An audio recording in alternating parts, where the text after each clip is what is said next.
నా బిడ్డ నా కళ్ళెత్తికి లేకుండా పోయాడా, నా కళ్ళు నా బిడ్డ 5 నిమిషాల ముందే నా బిడ్డ నా ఎదురుగా ఉన్నాడా, నా ఎక్కడికి వచ్చి నేను ప్రజావేదికలో ఉంటే నాతో మాట్లాడాడా.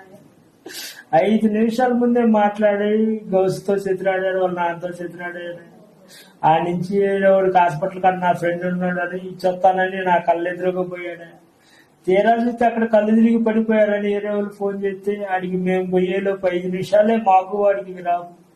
5 నిమిషాల్లో ఆడికి పోయే లోపలనే ఏం జరిగిందో కూడా అర్థం కాదు. అట్లా చేతులు పెట్టుకున్నాం.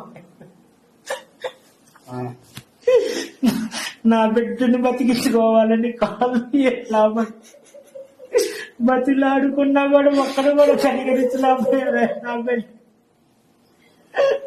ఒక్క నిమిషం వ్యాపించి తాళికు అట్టుబడి వ్యాపించి నడితే నా బిడ్డ నా ఎదురు కొద్దిగా బతికడానికి ఛాన్స్ ఉండేదేమని అనుకున్నాను.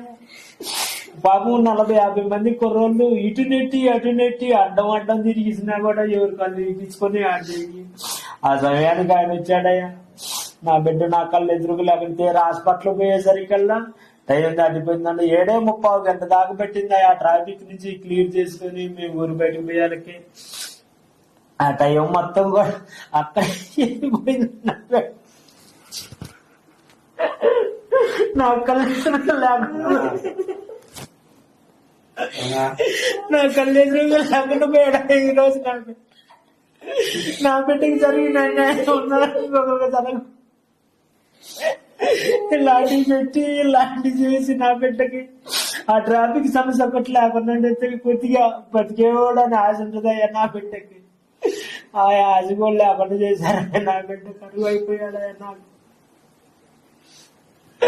అక్కడికి ఇంకా బతుకుతాడేమోనని ఆ హాస్పిటల్ పోయి నాకు ఇంకా లాభం లేదని అది చెప్పేసరే మనసాగక మళ్ళీ ఇంకొక హాస్పిటల్ కూడా తీసుకుపోయా. అడిగిపోయినా కూడా లేదయ్యా, టైం దాటిపోయింది, మేమేం చేయలేని పరిస్థితిలో ఉన్నాం అని చెప్పారయ్యా. నా బిడ్డకి జరిగిన అన్యాయం ఇంక ఈ సిమెంట్ సభ ఎలాంటివి పెట్టకూడదయ్యా. అసలు ఎవరు పెట్టి జనానికి ఇది కాకూడదయ్యా. కొంచెం నా బిడ్డకు ట్రాఫిక్ సమస్య లేకపోతే నాకు నా ఎదురుగా ఈ రోజు నా బిడ్డ ఉండే నా ఆధారం నా గుండెకి కూడా వాడనయ్యా. మొత్తం నా నాన్న ఇంటికాడ నా నాన్నకి ఎందుకు నేను చూసుకుంటానని వ్యాపారం మొత్తం నేను చూసుకుంటాను అని నాకు భరోసా వచ్చింది. నా బిడ్డ నా కళ్ళెదురుగా లేవు.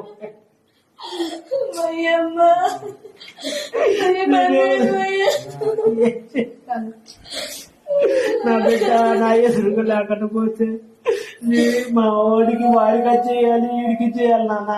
నన్ను నమ్ముకొని చాలా మంది కుర్రోళ్ళు ఉన్నా. వాళ్ళకి ఏదో ఒకటి నేను న్యాయం చేస్తానా, నేను చేసి పెడతానా అని అన్ని భరోసాలు ఇచ్చి లాస్ట్కి వాడే లేకుండా పోయి వాళ్ళ ఆశలు కూడా నెరవేర్చలేకుండా పోయాడు.